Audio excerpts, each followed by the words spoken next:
Assalamualaikum warahmatullahi ta'ala wabarakatuh. A'udzu billahi minasyaitonir rajim. Bismillahirrahmanirrahim. Innal hamdalillahi nahmaduhu wa nasta'inuhu wa nastahdihi wa nastaghfiruh. Wa na'udzu billahi min shururi anfusina wa min sayyiati a'malina.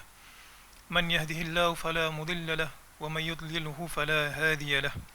Ashhadu an la ilaha illallah wahdahu la sharika lahu. وأشهد أن محمدا عبده ورسوله أما بعد فإن أصدق الحديث كتاب الله وخير الهدى هدى محمد صلى الله عليه وسلم وشر الأمور محدثاتها وكل محدثة بدعة وكل بدعة ضلالة وكل ضلالة في النار. Muslimin muslimat yang dirahmati Allah sekalian, alhamdulillah kita sambung perbahasan kitab Al-Arba'un Al-Quraniyah. Alhamdulillah pada minggu sudah Allah Ta'ala berikan kita kesempatan untuk memulakan kitab ini, hadis 40 berkenaan dengan Al-Quran, yang mana kitab ini mengandungi galakan membaca Al-Quran, menghafal Al-Quran, hukum hakam yang asas, serta beberapa panduan adab kita bermuamalah dengan Al-Quran. Kitab ini ada di internet, dan bagi siapa yang ingin menghafal seperti mana yang kita sebutkan pada minggu sudah, pengarang kitab ini iaitu Ahmad bin Abdul Razak Al-Anqari meniatkan supaya yang membaca kitab ini menghafalnya. Bahkan di bahagian muqaddimah beliau juga menyebutkan cara-cara untuk menghafal hadis yang telah pun kita sebutkan pada minggu lepas. Dan hadisnya juga tidaklah begitu panjang sehingga kan ada yang sampai 2 ataupun 3 muka penuh. Dia sekerat-sekerat. Cuma bagi yang tak biasa menghafal, mungkinlah katanya hadis tersebut panjang. Tapi ala kulli hal, bagi siapa yang nak menghafal, silakan, itu lebih baik. Bahkan kalau muslim-muslimat perasan, siapa yang ada PDF ataupun mencetak kitab ini, di bahagian belakang itu dia nukilkan sekali dengan ijazahnya. Ada ijazah sekali kitab ni, tapi saya tak pernah mengambil dengan beliau, dan juga saya tak dapat nak mengijazahkan kepada muslim-muslimat yang ada pada hari ini. Baik, jadi alhamdulillah kita telah pun bahaskan pada penghujung minggu lepas al-hadithus sabi', hadis yang ke-7. Okey, kita sampai kat situ lah. Hadithus sabi', fadlul ladzina ya'maluna bil Quran, kelebihan orang yang beramal dengan Al-Quran, telah pun kita bahaskan berkenaan dengan syafaat Al-Quran, dan khususnya pada hadis ini adalah syafaat yang Allah Ta'ala berikan daripada surah Al-Baqarah dan juga surah Ali Imran. Jadi pada minggu ini kita akan bermula pada Al-Hadithu Al-Thamin. Al-Hadithu Al-Thamin pada muka surat yang ke-27. Al-Hadithu Al-Thamin fadlu qiraati suratil Baqarati fil bait. Hadis yang ke-8 ini adalah berkenaan kelebihan orang yang membaca surah Al-Baqarah di rumah.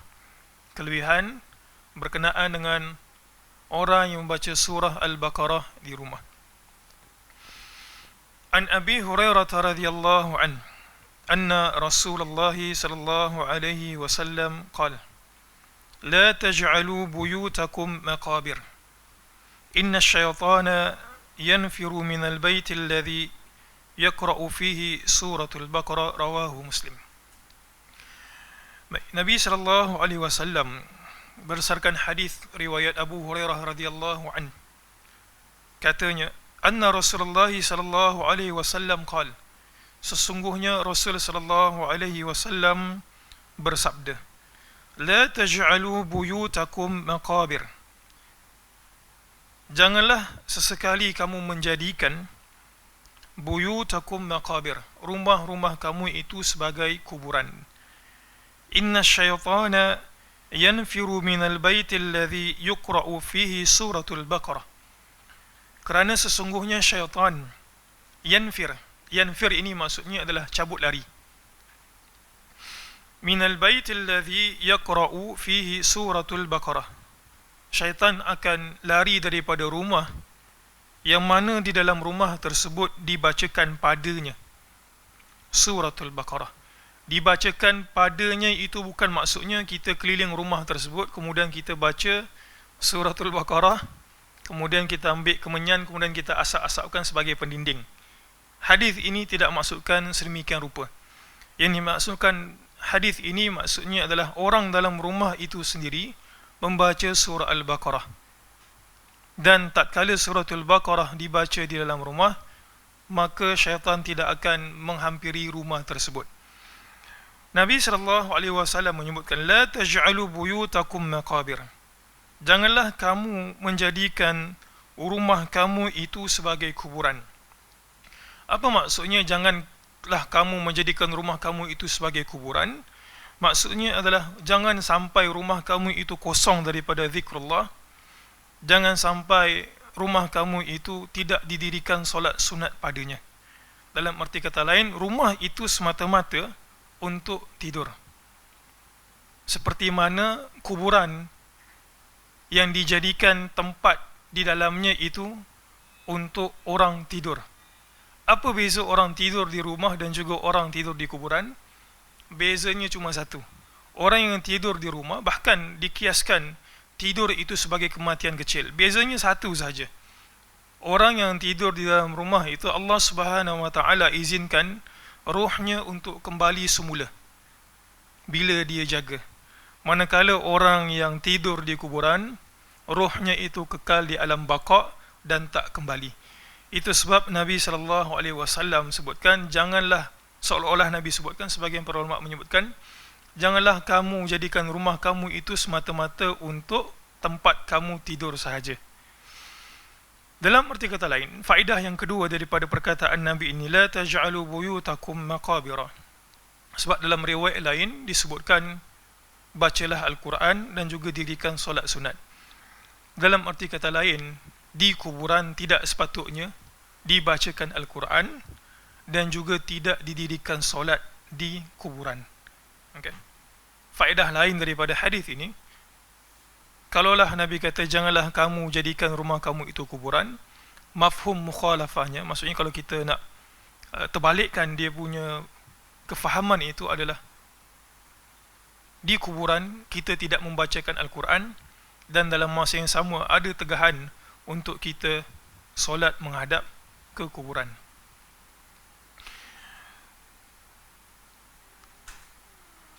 Kemudian faedah daripada hadis ini juga adalah fadilat membaca suratul Baqarah di rumah.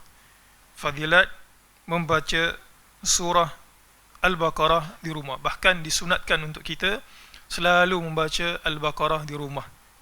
Berdasarkan fadilat hadis ini, syaitan akan lari daripada rumah yang dibacakan surah Al-Baqarah. Jadi kalaulah kita berada pada pertengahan, sikap kita di antara berlebih-lebihan dalam menangkapi perkara-perkara ghaib dan juga tidak percaya sama sekali. Okay. Ada sebagian orang yang terlalu sikit-sikit, ada berlaku sesuatu, bunyi sikit, bunyi macam budak menangis, katanya gangguan syaitan, gangguan iblis, gangguan semua saja, gangguan perkara-perkara gaib. Tuduh kepada orang yang tidak boleh menjawab kan. Syaitan tak boleh jawab, maka senang kena tuduh. Kita tidak berlebihan dari sudut semua perkara yang berlaku dalam rumah itu. Kalaulah ada gangguan, maka kita akan tuduh syaitan, iblis dan juga jin. Dalam masa yang sama kita tidak juga kepada satu ekstrem yang lain yang langsung tidak mempercayai. Jadi bagi siapa yang ada gangguan di rumahnya, mungkin kadang-kadang gangguan ni masing-masing sebenarnya taklah mesti meracau semata-mata. Ada sebagian orang bila dia masuk rumah, perasaan ataupun jiwa dia itu rasa tak sedap kan. Dia rasa lain masuk kat rumah ni, rasa nak keluar saja. Biasanya orang kalau nak bercuti, dia suka untuk duduk rumah. Tapi dia memerlukan seolah-olah satu keterangan lain yang berada di luar rumah supaya jiwa dia itu menjadi tenang. Jadi mudah-mudahan dengan dibacakan suratul Baqarah ini, keberkatan, ketenangan itu berada dalam rumah dan syaitan jauh daripada mengganggu orang yang berada dalam rumah tersebut. Bahkan juga disukai kalaulah kita mula-mula sekali kita nak pindah rumah ataupun pindah ke satu tempat, maka sunnahnya juga adalah untuk kita membacakan surah Al-Baqarah. Baik, itu adalah pengajaran daripada hadis ini. Dalam riwayat yang lain, dalam riwayat Muslim, suka untuk saya sebutkan, ij'alu min salatikum fi buyutikum wa la tattakhidhuha qubura. Dalam hadis riwayat Muslim, Nabi kata, jadikan sebahagian solat kamu itu di rumah. Jadikan sebahagian solat kamu itu di rumah. Lelaki wajib keluar untuk pergi ke masjid. Nabi kata, bagi tinggal sikit kamu punya solat sunat itu, terutama sekali solat sunat pada waktu malam, yang kamu boleh dirikan bersama dengan keluarga. Kan solat witir taklah lama sangat, lebih kurang 3 rakaat sahaja. Nabi kata, simpan sedikit solat sunat itu untuk kamu kerjakan di rumah, dan janganlah kamu jadikan rumah kamu itu sebagai kuburan. Baik, itu adalah secara umum berkenaan dengan hadis yang ke-8. Muslimin muslimat yang dirahmati Allah sekalian, kita sambung ke hadis yang ke-9, al-hadithu at-tasi'. An Uqbah bin Amir al-Juhayni radhiyallahu anhu qala sami'tu Rasulullah sallallahu alaihi wasallam yaqul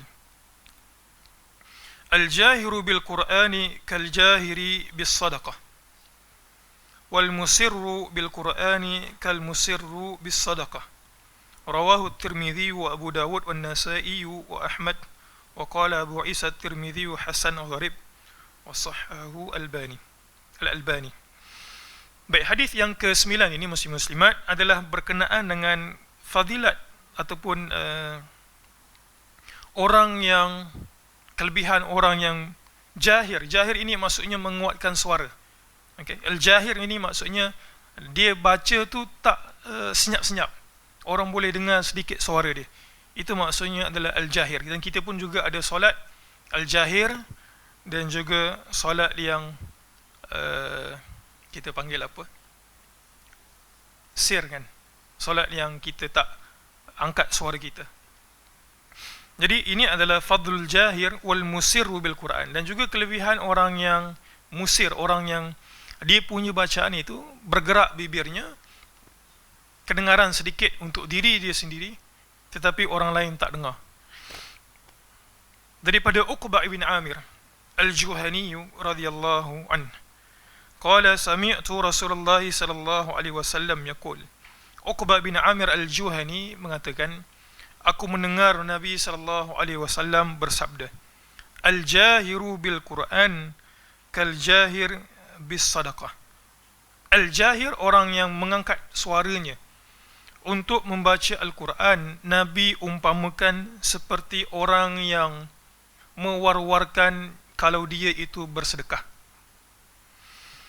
Wal musirru bil Quran, dan orang yang baca Quran dengan suara yang tidak kedengaran oleh orang lain.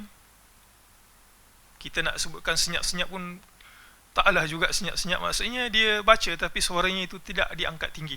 Nanti kita akan jumpa satu hadis larangan tentang menguatkan suara sampai mengganggu orang lain punya solat dan juga orang lain punya zikir ataupun membaca Al-Quran di masjid.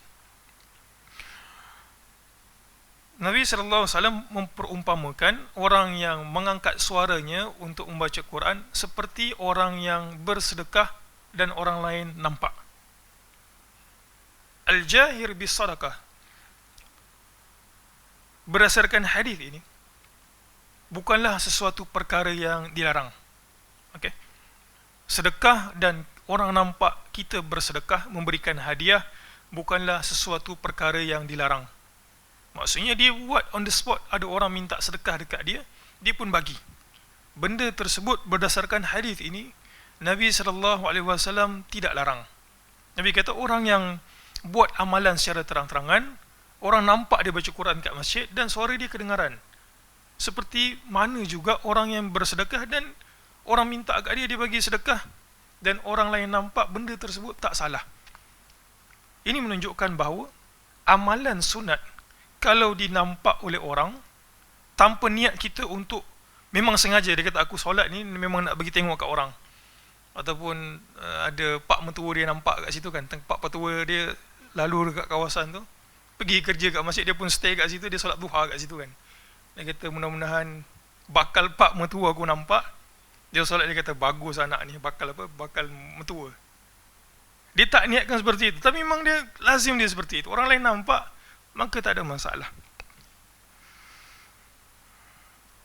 Wal musirru bil Quran, dan orang yang baca Quran secara tersembunyi ataupun dia tidak mengiklankan dia punya suara itu.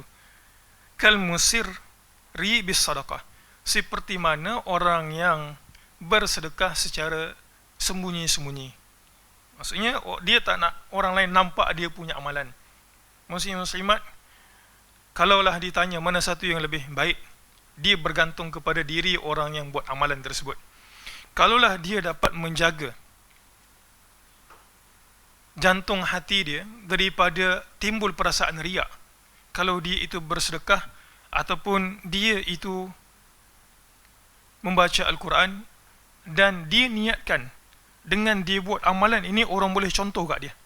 Kan ada hadis Nabi sallallahu alaihi wasallam sebutkan, man sanna sunnatan fil islami hasanatan, barang siapa yang buat satu sunnah. Kan riwayat itu menyebutkan Nabi kata siapa yang nak bagi sedekah dekat kawan dia, kemudian ada satu orang lelaki bagi sedekah dekat kawan dia, kemudian sahabat lain yang nampak lelaki itu sedekah pun rasa oh dia dah mula dululah, kemudian yang lain itu follow. Kalaulah dia niat seperti itu, baca Quran, atau katalah dia itu cikgu kan, dia kata oh cikgu aku ni baca Quran, takkan aku tak ikut sekali. Dan dalam masa yang sama dia itu boleh memelihara ikhlas dia, tak timbul riak dan juga sum'ah. Sum'ah ini maksudnya dia suka untuk orang puji kat dia, maka afdalnya itu adalah al-jahir bil Quran. Katalah dia ini memang ada perasaan nak orang tengok kat dia, bahasa budak universiti apa, mencapak apa dah, mencari publicity mencapak, mencari publicity kan, dialah kat depan, dialah semua, dialah baik, segala-galanya dia. Maka yang lebih afdalnya mungkin untuk dia itu adalah al-musiru bil Quran. Dia itu baca Quran sembunyi-sembunyi. Dia kata, oh kau punya suara sedap kan. Dia bila orang puji suara dia sedap, kau punya tajwid bagus, apa taranum apa, lagu apa, Bayati, Jiharka, Sikah dan sebagainya, itu orang puji kat dia pun kembang hidung gitu kan. Maka baiknya dia pergi kepada al-musir. Okay. Hadis ini Nabi perumpamakan dengan amalan ataupun ibadah sunnah yang lain. Maka dia bergantung kepada orang yang nak buat tersebut.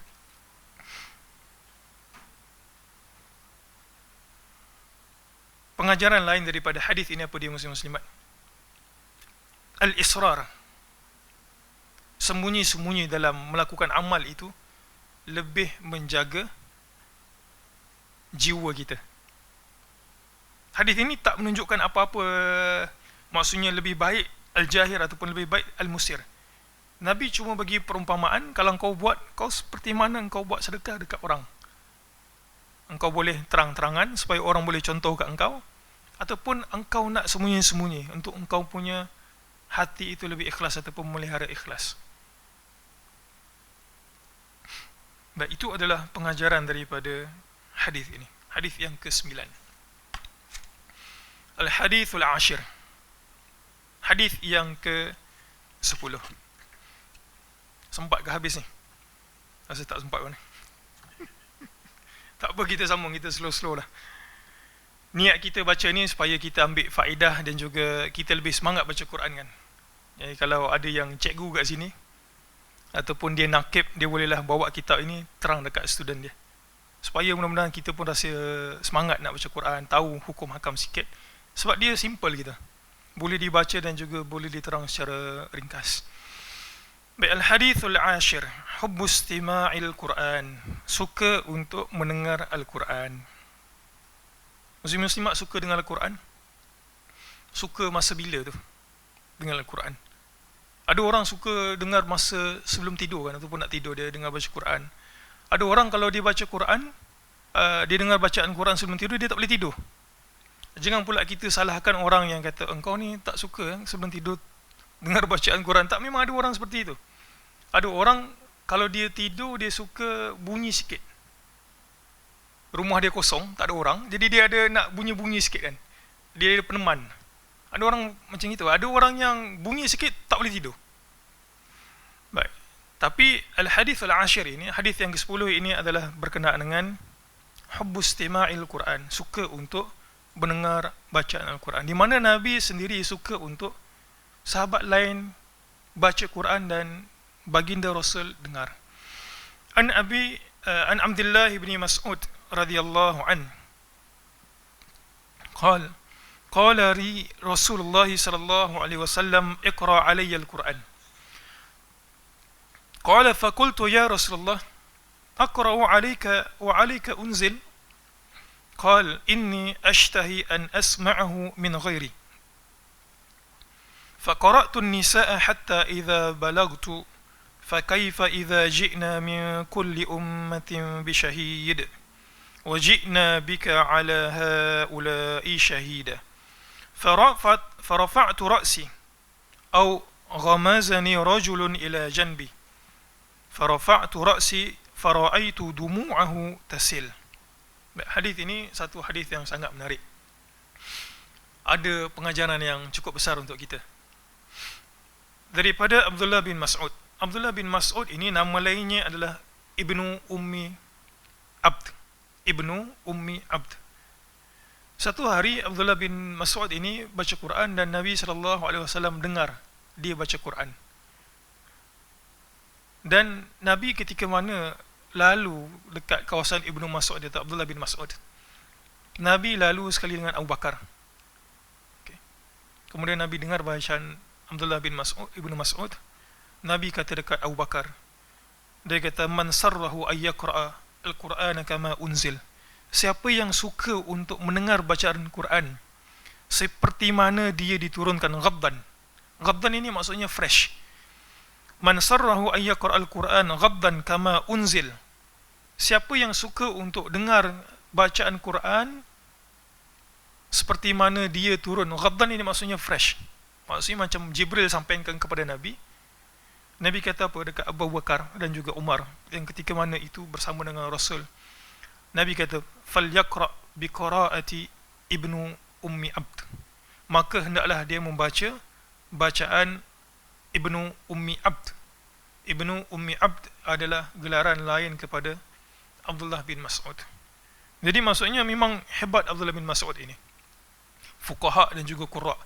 Bahkan dikatakan Abdullah bin Mas'ud memilih untuk mengurangkan dia punya puasa sunat.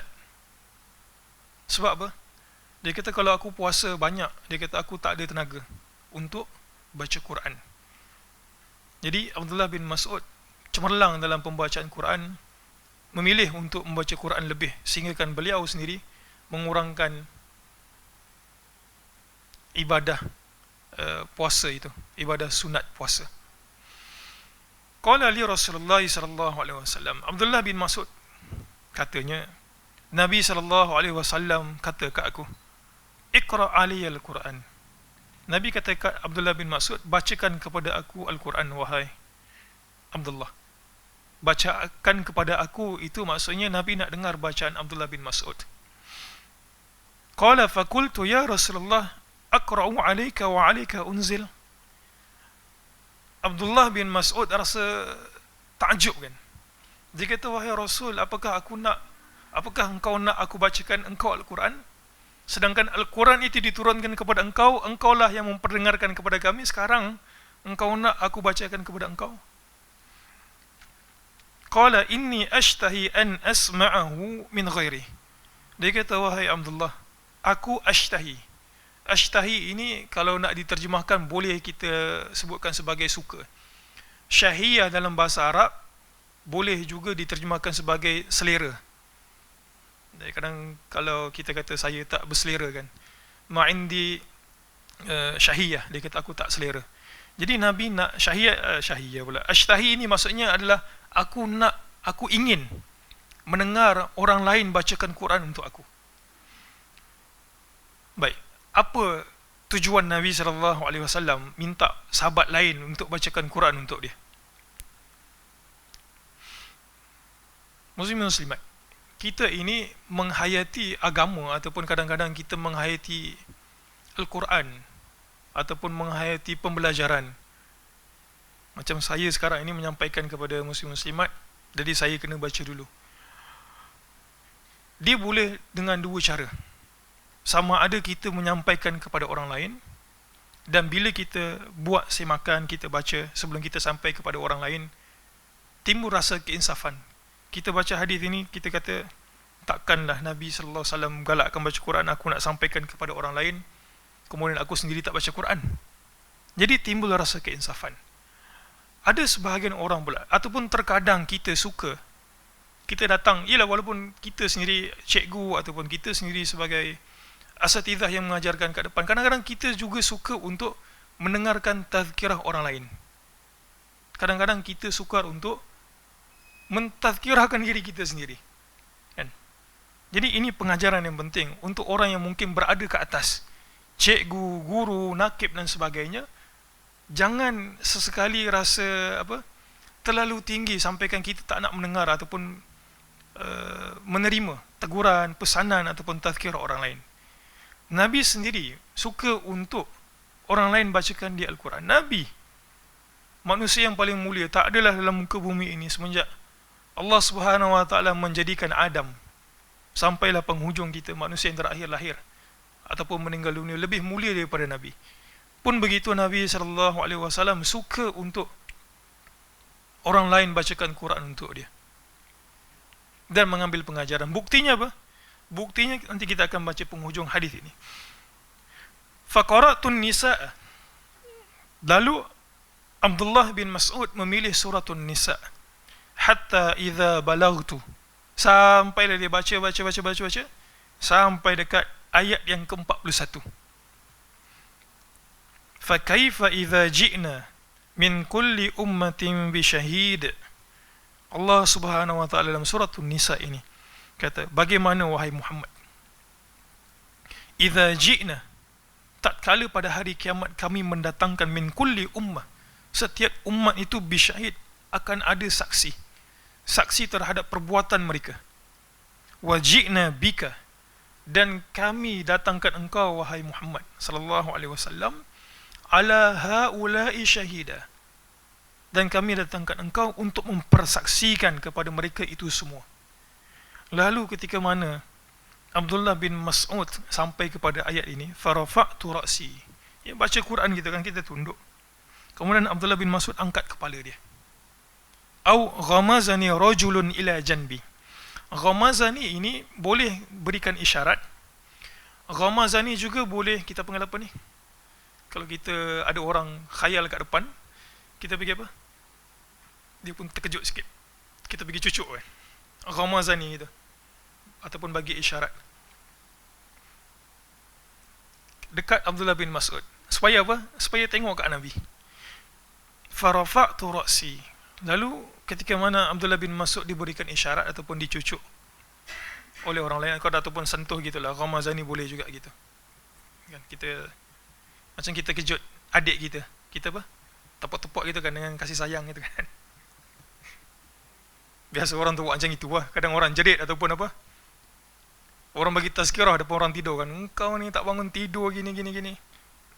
Tapi nak sebutkan ghamazani itu maksudnya bagi isyarat ataupun sentuh supaya orang itu tersedar. Farafa'tu ra'si fara'aitu dumu'ahu. Lalu Abdullah bin Mas'ud kata, aku tengok kat Nabi, fara'aitu dumu'ahu, dan aku nampak air matanya tasilu. Tasilu maksudnya adalah air mata Nabi itu mengalir. Daripada hadis ini, muslim-muslimat, sebahagian para ulama menyebutkan disukai kita ini bila kita lalu ayat-ayat azab ataupun ayat-ayat yang menyebabkan kita itu rasa ingin bertaubat. Azab Allah Subhanahu wa taala disunatkan untuk kita ini menangis. Bahkan dalam riwayat yang lain, kalau tak boleh menangis, buat apa? Buat menangis. Buat menangis itu ada dua. Ini bukan lakonan ya. Ialah buat menangis itu maksudnya paksa diri untuk menangis. Satu, dengan mudah-mudahan dengan buat menangis itu, diri kita cuba masuk ke alam penghayatan bila kita itu baca Quran. Maksud buat nangis, mudah-mudahan untuk next time kita bila baca ayat tersebut, kita lebih menghayati bacaan kita ataupun orang lain yang tengah membaca. Yang kedua, buat menangis ini, sebagian para ulama menyebutkan, menangis kenapa? Buat menangis kenapa?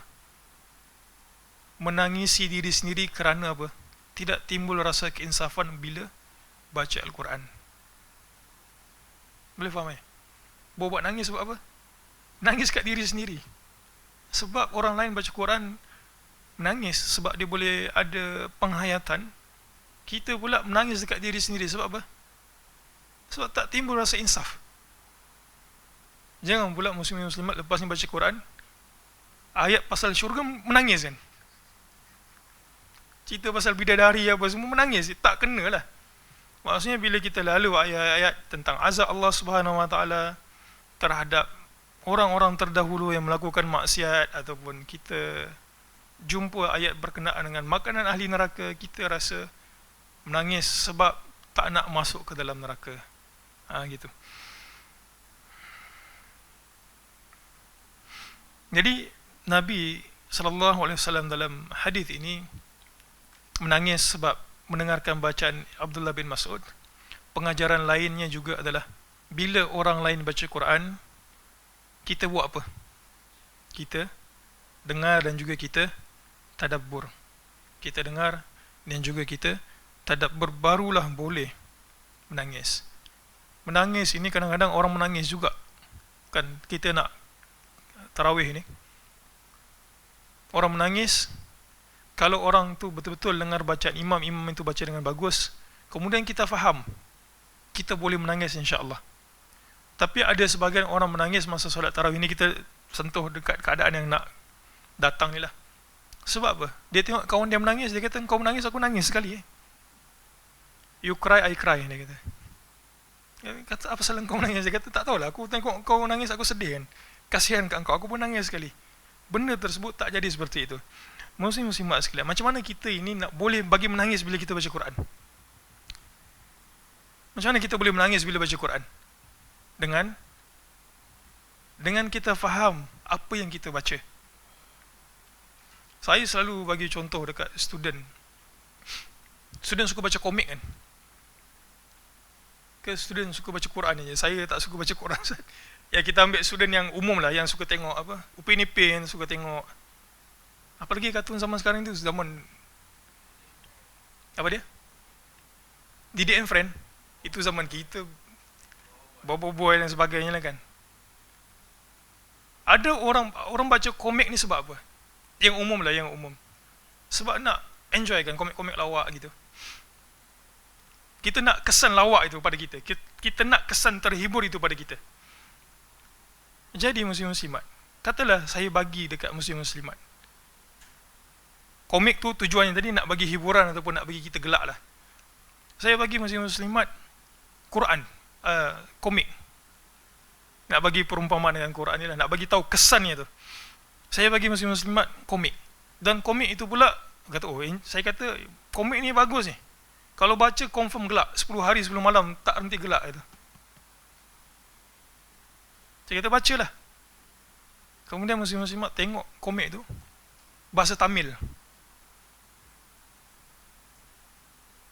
Agak-agak muslim-muslimat yang saya kata, ini kalau baca komik ni 10 hari 10 malam tak henti gelak ni, menghilangkan kesedihan dan boleh menghilangkan anxiety, depression dan sebagainya. Agak-agaknya muslim-muslimat, kesan saya kata, kalau saya baca komik itu boleh terhibur, apakah kesan yang sama dapat dekat muslim-muslimat kalau muslim-muslimat tak faham seperti mana yang saya faham? Jawapannya adalah tak. Jadi kesan Nabi SAW boleh menangis, sahabat suka untuk baca Quran. Nanti kita akan pergi kejap lagi di mana Abdullah bin Amr bin Al-As, bapa dia kahwinkan kat dia satu orang perempuan, dan dia tak layan perempuan tu. Layan maksudnya sebagai isteri lah kan. Dia muslimat kan, ataupun isteri kan suka dilayan. Dilayan dia bercerita, dilayan dia punya manja-manja, apa sajalah. Abdullah bin Amr bin Al-As tak layan. Salah satu Nabi tanya dekat dia, kenapa kau tak layan kau punya bini? Dia kata apa? Aku khatamkan Al-Quran setiap hari. satu malam sekali khatam. Bukan macam khatam kita satu muka surat, tak, khatam. Sebab apa tu? Dia enjoy, seronok baca Quran. Jadi saya nak sebut kat sini contoh komik tadi, perbandingan itu. Kesan yang orang lain baca Quran, insaf, boleh pergi berjuang jalan Allah Subhanahu Wa Taala itu adalah kerana bila mereka baca Quran, mereka faham. Dan kita kata Al-Quran ini mukjizat, boleh memberikan panduan, cahaya kehidupan. Benda tersebut tak sampai kat kita kalau kita baca Quran tak faham. Jadi pengajaran lain adalah bagi usaha untuk diri kita sendiri ini, boleh baca dan faham. Lebih baiknya untuk jangka masa hadapan, belajar bahasa Arab lah. Kalau tak mampu untuk belajar bahasa Arab, katalah kesempitan waktu, kekangan kewangan nak invest untuk belajar bahasa Arab, kurang-kurang baca Al-Quran tu ni kan. Sekarang ni banyak Al-Quran ni ada terjemahan gitu.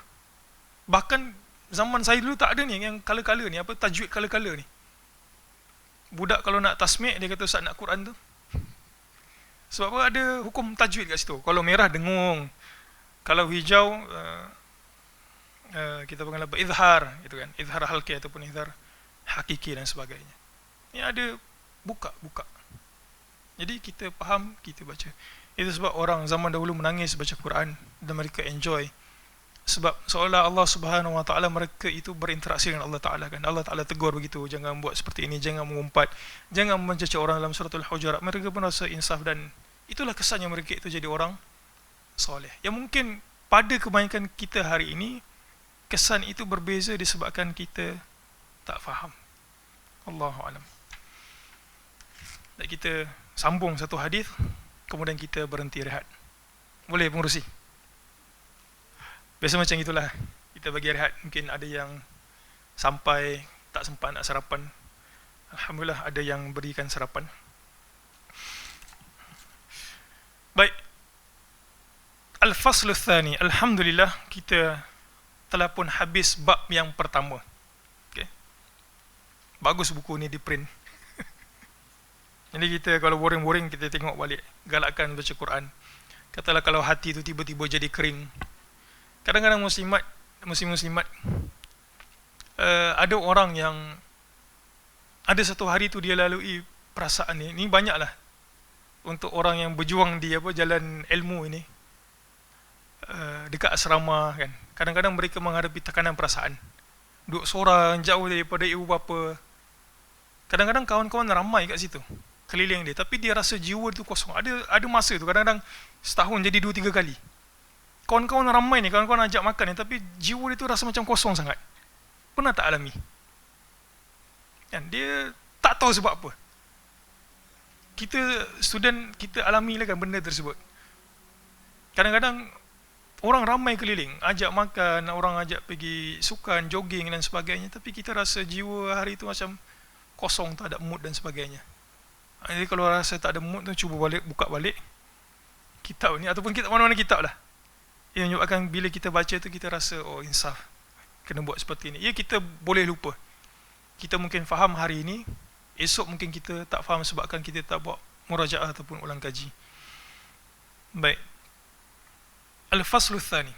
Alhamdulillah, bab yang pertama ataupun fasal yang pertama itu adalah berkenaan dengan galakan untuk membaca tilawatul Quran dan juga faham makna Al-Quran. Dan fasal yang kedua ini adalah berkenaan fil adabi wal ahkam, berkenaan dengan adab-adab dan juga hukum hakam berkaitan dengan Al-Quran. Al-Hadithul Hadi Ashar, Irtibatu sahibil Quran. Irtibat ini maksudnya adalah ghibtah. Ghain, ba, ta dan juga ta marbutah. Ghibtah. Ghibtah seumpama dengan hasad. Ghibtah seumpama dengan hasad. Dalam, kalau saya nak terjemahkan ke bahasa Melayu tu, dia tak adalah yang tepat untuk menterjemahkan perkataan ghibtah ini. Tapi ghibtah, kalau kita boleh sebutkan secara umum, maksudnya adalah hasad. Cuma ghibtah ini merupakan hasad yang digalakkan oleh syarak. Ghibtah adalah hasad yang digalakkan oleh syarak. Bezanya apa dengan hasad? Yang Melayu panggil hasad dengki kan. Ghibtah adalah kita menginginkan untuk berada pada kedudukan seorang di atas nikmat yang Allah Ta'ala berikan kepada dia, tanpa kita menginginkan nikmat yang ada pada dia itu hilang. Beza dengan hasad adalah kita nak pada kedudukan orang tersebut, dalam masa yang sama kita tak nak nikmat yang Allah Ta'ala beri dekat dia itu ada dekat dia. Maksudnya kita nak dia tu hilang nikmat dia. Sama ada berpindah kepada kita, kita dapat dan dia tak dapat, ataupun tak kisahlah aku dapat ke tak dapat ke, yang penting engkau tak ada nikmat itu. Maka hasad ini dia penyakit hati. Dia antara penyakit hati yang sangat berbahaya. Orang ada rumah elok sikit hasad. Kadang orang ada pasangan yang baik, orang juga boleh hasad kan, guna-gunakan apa? Dia tak nak pasangan dia lari apa tu, nasi apa tu yang nasi dagang, bukan nasi dagang. Nasi kangkang.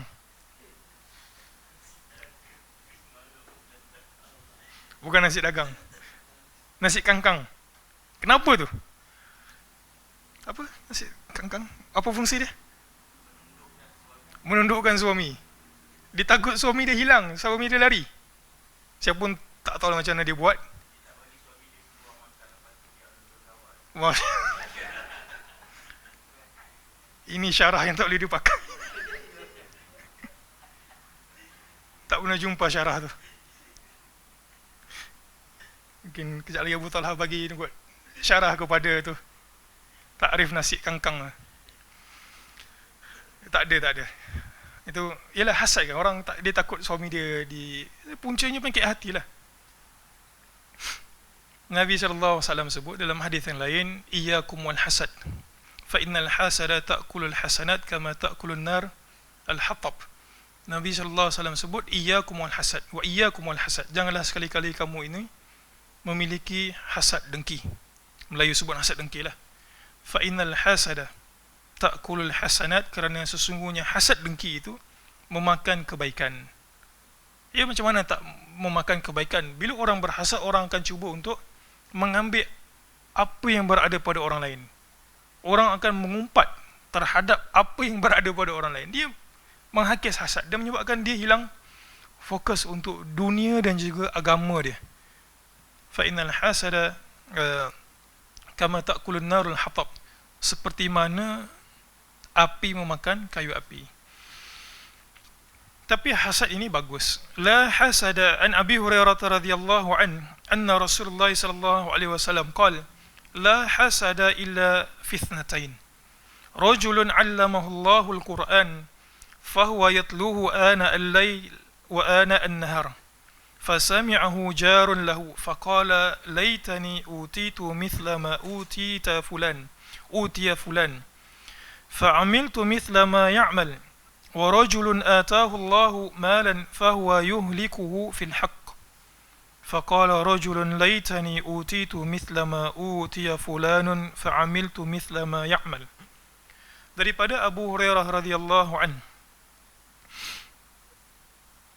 sesungguhnya Rasul sallallahu alaihi wasallam bersabda, la hasada, tidak boleh berhasad dengki, illa fitnatain, melainkan pada dua perkara. Dan hasad ini adalah hasad yang digalakkan. Kenapa?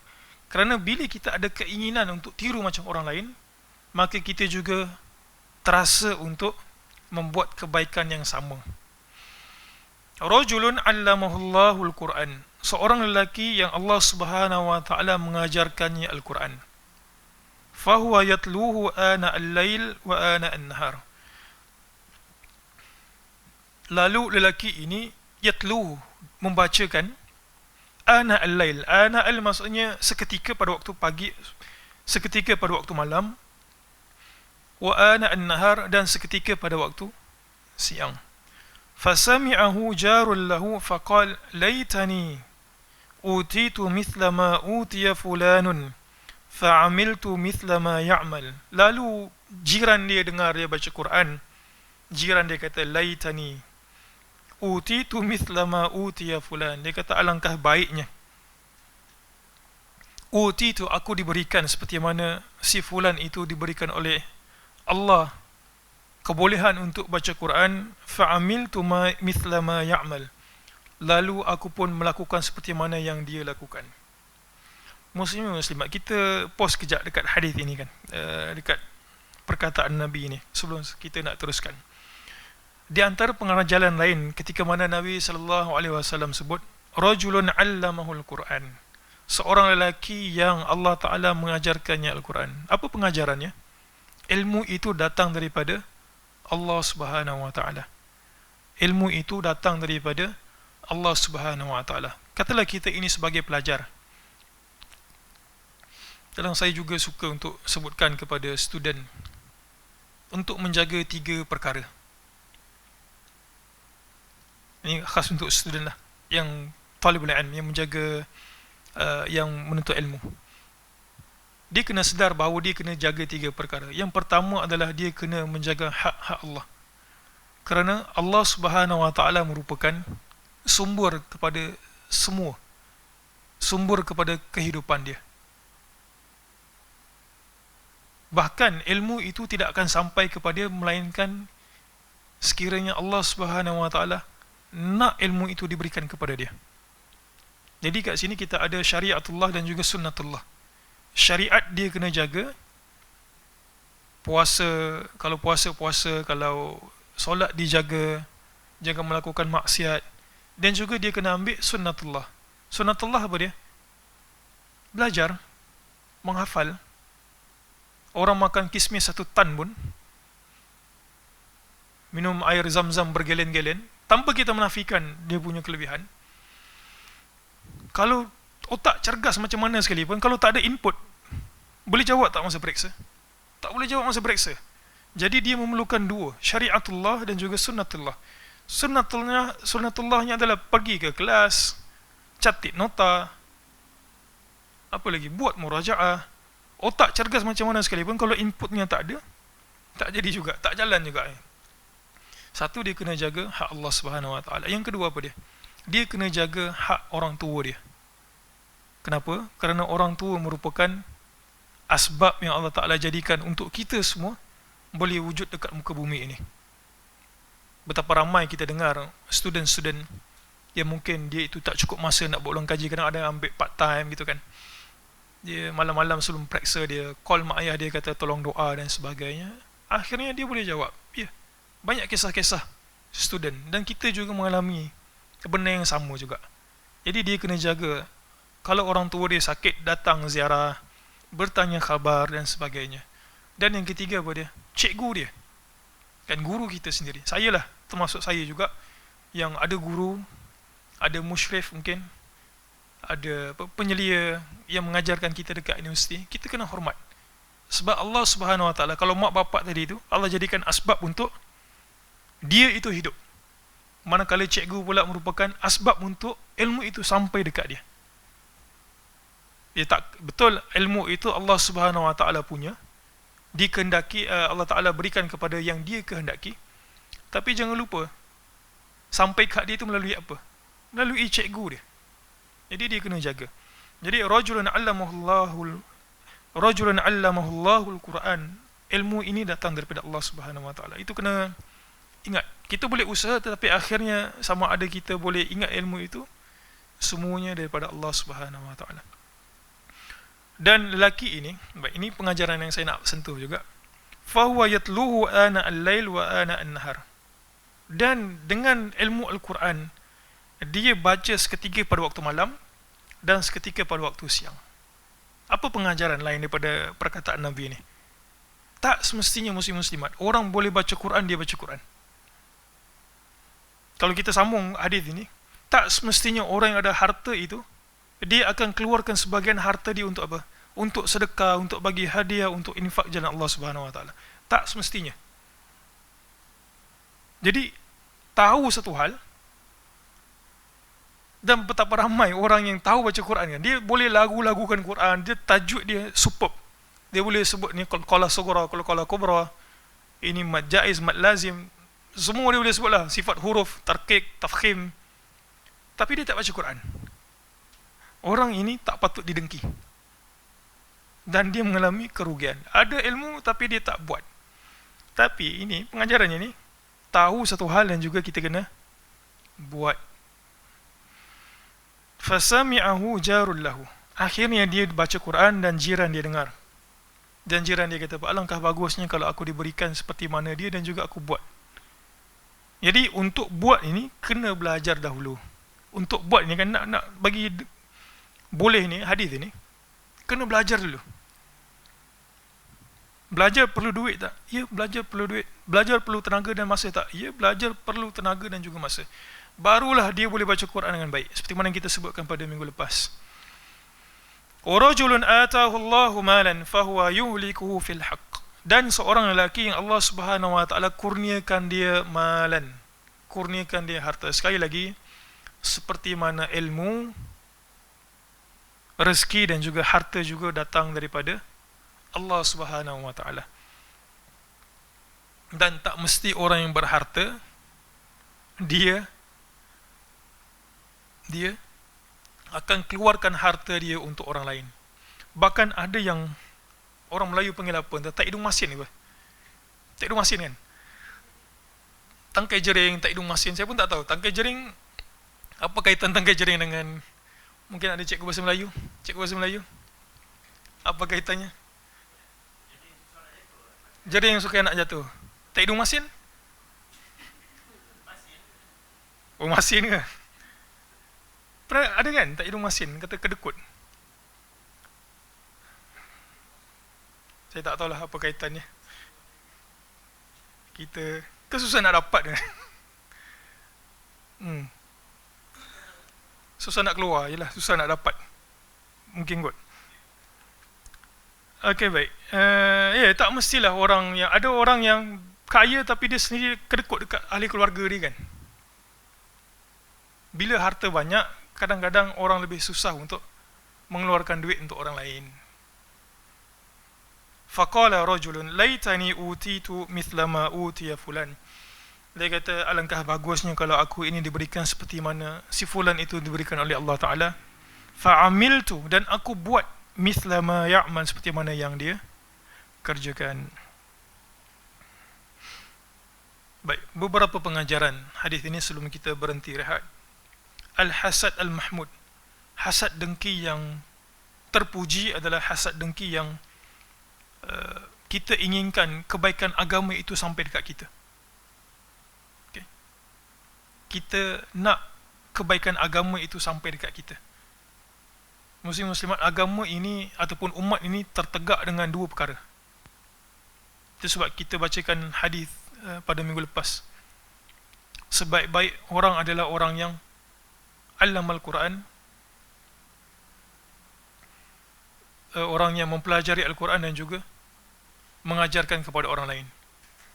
Agama ini tertegak. Kalau kita nak buat pembaikan dekat umat ini, apa sahajalah, sudut duniawi ataupun sudut ukhrawinya, ni nak balik raya ni kan, biasa apa yang berlaku dekat jalan kalau orang balik raya? Tanpa kita insult mana-mana negeri, tapi orang yang ke pantai timur tu biasa terkenal dengan buang sampah dekat tepi jalan, masalah sosial dan sebagainya.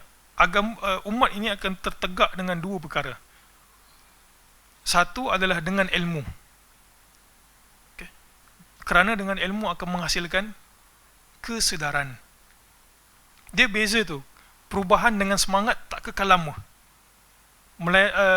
Berbeza dengan perubahan disebabkan kesedaran. Ilmu akan mencetuskan kesedaran. Tidak semata-mata semangat. Semangat boleh tenggelam timbul, tetapi kesedaran, walaupun dia tak buat, tapi dia tahu benda tersebut betul salah. Yang kedua, umat ini tak akan menjadi islah, tak akan menjadi baik kalau orang yang berilmu itu mendiamkan diri. Maka peranan orang yang Allah Ta'ala berikan dia ilmu, apa dia?